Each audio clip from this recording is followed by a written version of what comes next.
જય માતાજી, હર મહાદેવ મિત્રો. મારા જીવનના એક નવા પડાવની શરૂઆત કરી રહી છું ત્યારે જેટલા પણ લોકોએ મને શુભેચ્છાઓ આપી, મને પ્રેમ અને આશીર્વાદ આપ્યો હોય દરેકનો હું દિલથી આભાર માનું છું.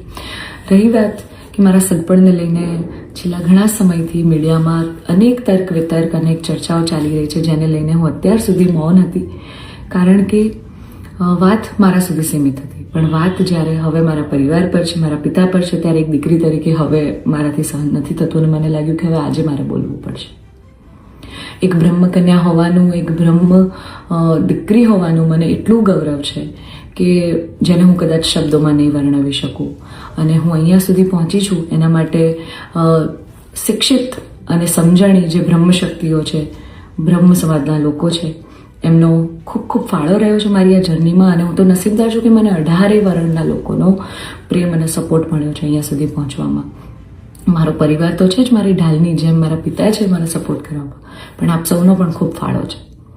પરંતુ કહેવાતા સભ્ય અને મોડર્ન સમાજમાં જ્યારે અમુક 2-4 અસામાજિક તત્વો છે જે લોકો અત્યારે પણ દીકરીઓ માટેના રૂલ્સ અને રેગ્યુલેશન નક્કી કરશે કે દીકરીઓનું લિમિટ ક્યાં સુધી હોવી જોઈએ, દીકરીઓને ફ્લાય કરવા માટે પાંખો મળી છે, એને વીંજવાની અને એને કાપવાની વાતો છે. આ બધી દીકરીઓ અત્યારે તેજસ જેવી પ્લેનો ઉડાઈ રહી છે, યુદ્ધ કરી રહી છે, રણ મેદાનમાં છે, સંસદમાં છે, વિજ્ઞાન અને ટેકનોલોજીમાં છે. હમણાં ઓપરેશન સિંદૂર જે થયું એમાં 2 દીકરીઓએ લીડ લઈને આપણને પૂરા દેશને ગૌરવ અપાવ્યું હતું.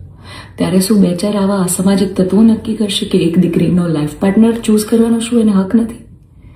હું બહુ નસીબદાર છું કે મને એવો પરિવારને, એવા પિતા મળ્યા છે જે મારી ખુશીમાં ખુશ થાય છે અને મારા નિર્ણયને જે મેં હરખે વધાવી લીધો છે. કારણ કે ઓફકોર્સ હું એક એવા પરિવારમાં જઈ રહી છું કે જે આખો ભક્તિમય પરિવાર છે. બહુ જ પરિવારના લોકો અને મારો પાર્ટનર મને એટલો પ્રેમ કરે છે કે જેમને હું જે છું, જેવી છું, જે પણ છું, મને ખૂબ આદરથી, સત્કારથી એ લોકો સ્વીકારી છે.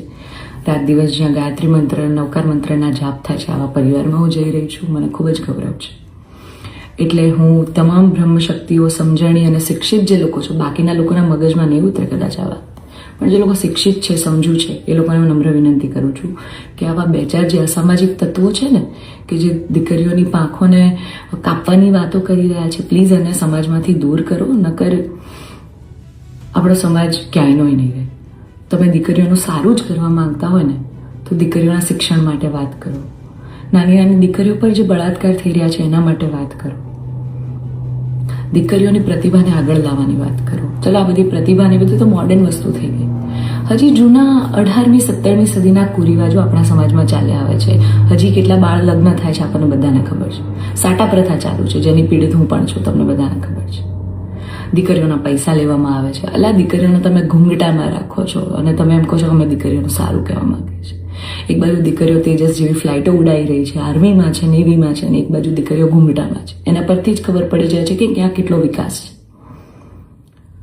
હું દરેક બ્રહ્મ શક્તિઓને, બ્રહ્મ આગેવાનોને નિવેદન કરું છું, આજીજી કરું છું કે આવા અસામાજિક તત્વોને સમાજમાંથી હટાવો.